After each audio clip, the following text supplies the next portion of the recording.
The group are opposed to plans to expand Aberdeen Airport. Some wore golf gear and dressed as Donald Trump in protest at his support of the proposals. 2 protesters managed to get onto the airport roof, draping an anti-Trump banner along the front of the main building. The pair refused to come down for 6 hours before eventually being removed by police.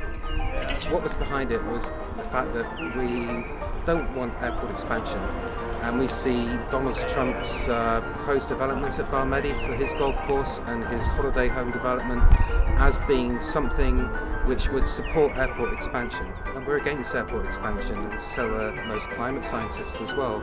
So that was the main reason for it, to draw attention to that. So I've got 5 children. They're mostly grown up. I kind of think that it's changing times. If you sit back and do nothing when you can take action, what kind of lesson are you teaching your kids? We got onto the top of the airport and unfolded a banner, and then proceeded to quickly de-lock with bicycle de-locks to a fence that was on top of the roof. We were there for quite a long time, about 5 hours, and we got to know each other quite well. In this case was that we clearly did have a position here where there was a group of people who had chosen to express their view in a manner which might not have been acceptable to many, and which had seen them incarcerated in a police station for the best part of 24 hours and then appear in court the following day.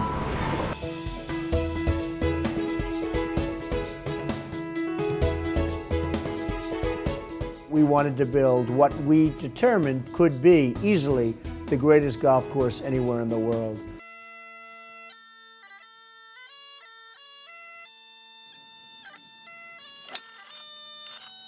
It's just an amazing place, and nothing will ever be built around it because I own all the land around it. It's nice to own land. Stupid man. I mean, I don't know, when the dunes move and the sand moves in the winter, but he thinks he's stabilised it. How can you can't stop tide and sand and nature. I'm afraid it's a bit smarter than Trump. She is the undercover campaigner. Tilly Gifford says police picked her out as a potential informer, and that when they tried to recruit her, she exposed them. But during 2 separate meetings, Tilly recorded her would-be recruiter using a device sewn into her waistcoat.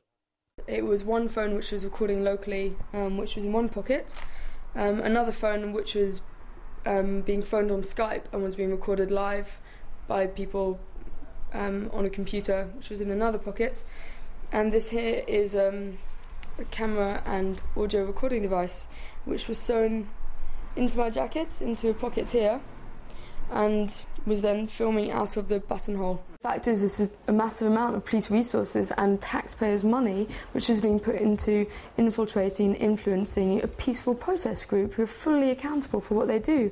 I think it's quite sinister. It was an ambitious plot. Break in and then shut down Britain's second largest power plant. But the police were one step ahead of the activists because of this man, Mark Kennedy, an undercover officer who spent 7 years with the group, posing as an environmentalist. The information Kennedy was getting was vital to police, but some of his methods were against all of the guidelines. He was getting too close to the activists. He had sexual relationships with 2 of them. And when he was arrested in 2006, that should have been an end to the operation. In a sense, it's good that the system is being exposed, that political policing is being exposed, that we're seeing the true nature of what the government is using taxpayers' money to do, that we're seeing the extent and the level of ruthlessness and the abuses of ordinary people's trust and friendship across the UK. And we also saw that he's not the only one either, you know. He said there's up to 15 other people